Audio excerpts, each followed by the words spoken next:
Whenever I hop on my bike and go for a ride, it always connects me back to the energy I felt as a kid. You know, it connects me back to little Jen, the child in me that used to spend hours out adventuring on my bike.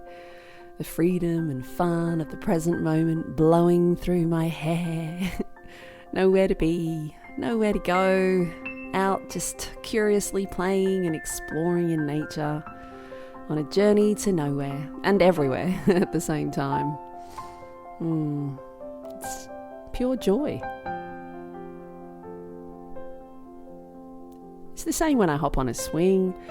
You know, it's like it lights up those neural pathways in my brain that remember how it feels to have fun, to lighten up, you know, to let go.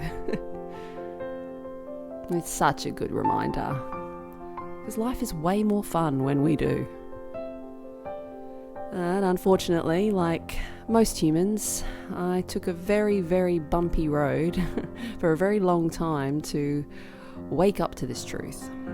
And somewhere down the line, little Jen encountered challenges she didn't know how to face, and emotional pain and suffering that I didn't know how to handle.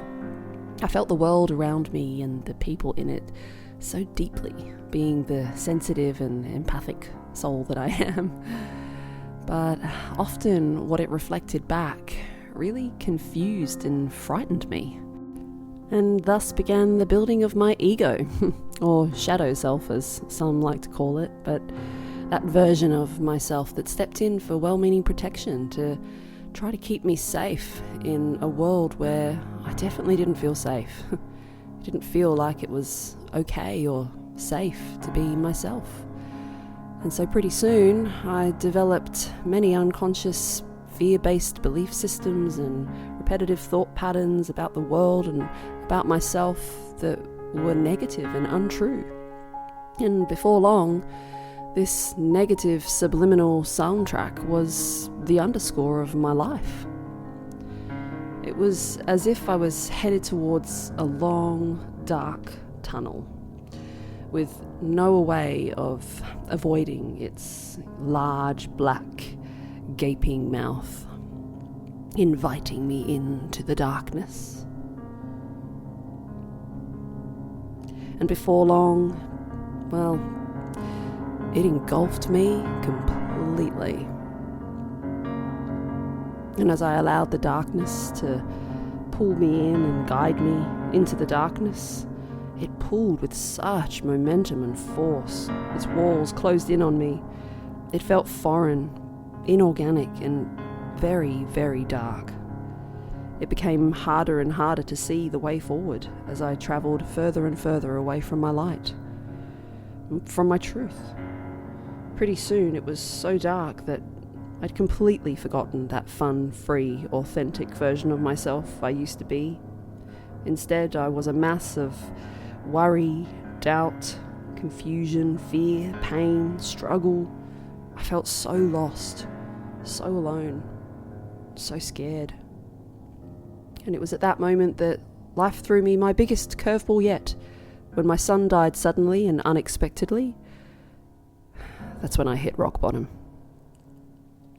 You know, it's an interesting thing, hitting rock bottom, because once you're there, there's really only one way you can go, and that's back up. That's not to say it wasn't the most incredibly painful and heavy time.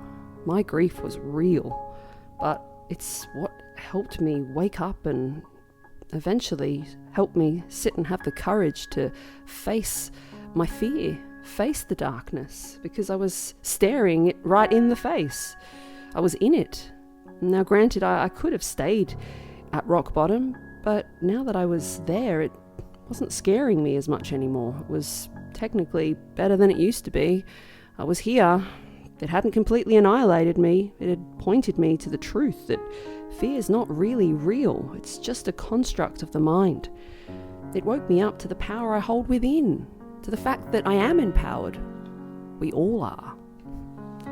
And with that, I began spending more time with myself and going within.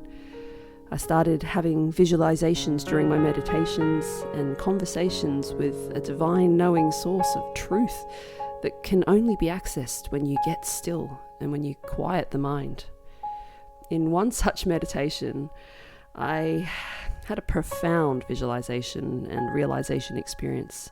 Having faced my fears, I was invited to go into the basement of Jen, as it were, and clean up my mess.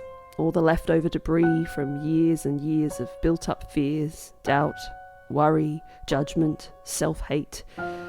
As I faced my mess head-on, I noticed a big lump in the corner, under the rug. In the far corner of the room, it was covered in dirt and dust and soot, and it looked like it hadn't been touched in years.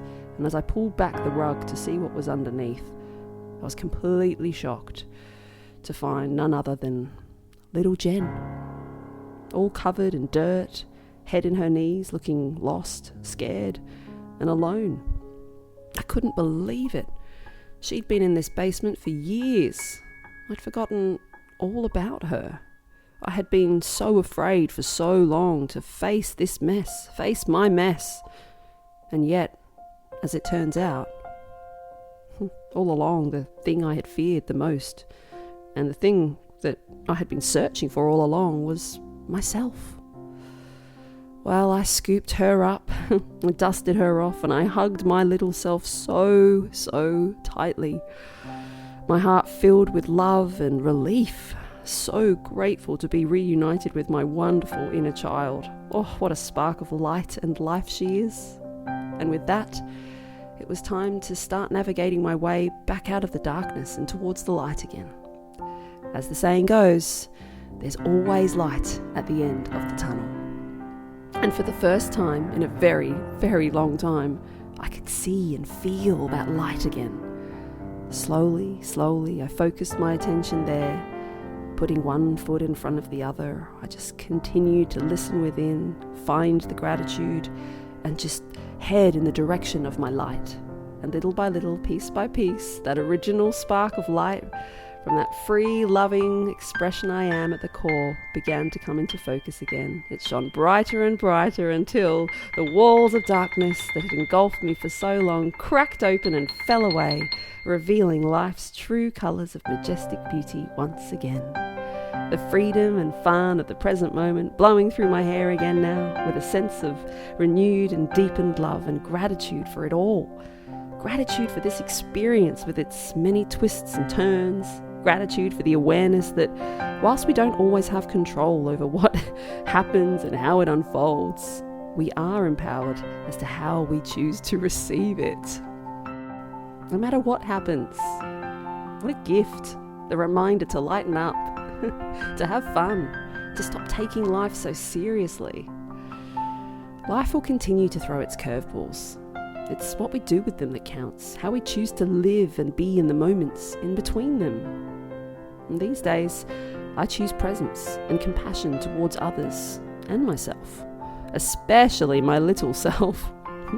She comes out more these days, that silly, happy, fun, free version of me who's not afraid to live authentically anymore. I like her. She's nice.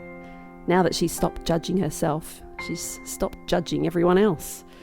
And now that I'm not judging the world through the eyes of fear, I can truly see the beauty all around me, in all of it. And I am so grateful.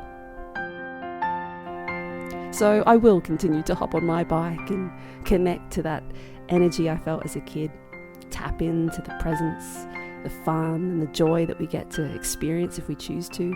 And as I continue to connect to that little kid within, showering her with kindness, compassion, and love, I will continue to allow her to guide me so I may fill my cup of life.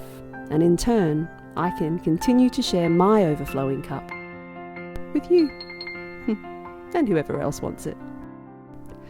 Because I see the suffering. I see so many people still living in such darkness, and I know that darkness. It's heavy, and it's real, and it's hard. But it's not you.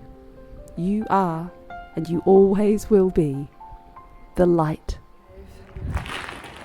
Nothing to be afraid of. Nothing. light at the end of the tunnel. There's always light at the end of the tunnel.